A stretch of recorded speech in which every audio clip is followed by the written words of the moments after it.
400 वर्षांपूर्वी जिजाऊच्या पोटी जन्मलेली निरागस बाळ म्हणजे शिवबा. राजनीती, युद्ध नीती, गरिबी कावा यांसारख्या कुटशस्त्रांचा कळस म्हणजे शिव. एकीकडे संयमाचा घाट म्हणजे शिवबा, सशस्त्र रक्ताची लाट म्हणजे शिवबा. या महाराष्ट्रात माणुसकी मोजण्याचा माप म्हणजे शिवबा. दुश्मनांच्या काळजात ही पावित्र्याचं स्थान निर्माण करणाऱ्या किम्यागार म्हणजे शिवबा. किम्यागार म्हणजे शिवबा. तलवार तर प्रत्येकाच्याच मनगटात होती, तलवार तर प्रत्येकाच्याच मनगटात होती, पण स्वराज्य स्थापन करण्याची छाप फक्त आणि फक्त शिवाजी महाराजांच्याच रक्तात होती. फक्त आणि फक्त शिवाजी महाराजांच्याच रक्तात होती. मित्रांनो, शिवाजी हा केवळ 3 अक्षरी शब्द नाही, तर तो एक मंत्र आहे. तो मंत्र उच्चारतात अंगातील रक्त सळसळायला लागतं आणि एकीकडे सकारात्मक ऊर्जेचा प्रवाह तयार होतो.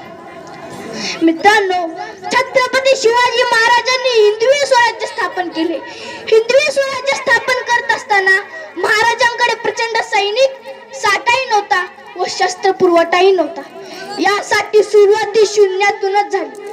महाराजांनी सैनिक गोळा केली नाही, तर स्वराज्यावर प्रेम करणारी माणसं गोळा केली व त्यांच्यात शस्त्र दिले.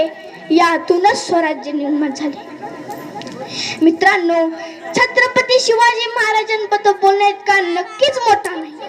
त्यासाठी त्यांच्याबद्दल जाणून घेत असताना मला त्यांच्याबद्दल जे कळलं मी ते तुमच्या समोर प्रामाणिकपणे मांडण्याचा प्रयत्न करत आहे. छत्रपती शिवाजी महाराजांचा वारसा सांगणारे आपण, स्वतःला सुशिक्षित बनवून घेणारे आपण, स्वतःच्या जन्मकुंडाला घेऊन फिरतो. आलो पेश की करतो आत्महत्या, नाहीतर लावतो बाटली तोंडाला. आली शिवजयंती जवळ की घालतो वाद, करतो भांडण त्यांच्याच जन्मतारखावरून. म्हणजे आपण काय आदर्श घेतो राजांचा? राजांनी अनेक गड किल्ले जिंकले, पण कुठल्याही गडाला स्वतःचं नाव दिलं नाही. महाराजांनी अनेक मोहीम आखल्या, पण कधी पंचांग पाहिलं नाही.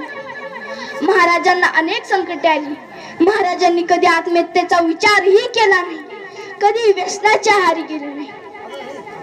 मित्रांनो, आज खऱ्या अर्थाने गरज आहे की छत्रपती शिवाजी महाराजांना समजून घेण्याची. मित्रांनो, आज छत्रपती शिवाजी महाराजांच्या महाराष्ट्रात आजचा युवक जर जनावरासारखा वागत असेल तर खरंच खूप शोकांतिका करण्याची गोष्ट आहे. पर स्त्री माते समान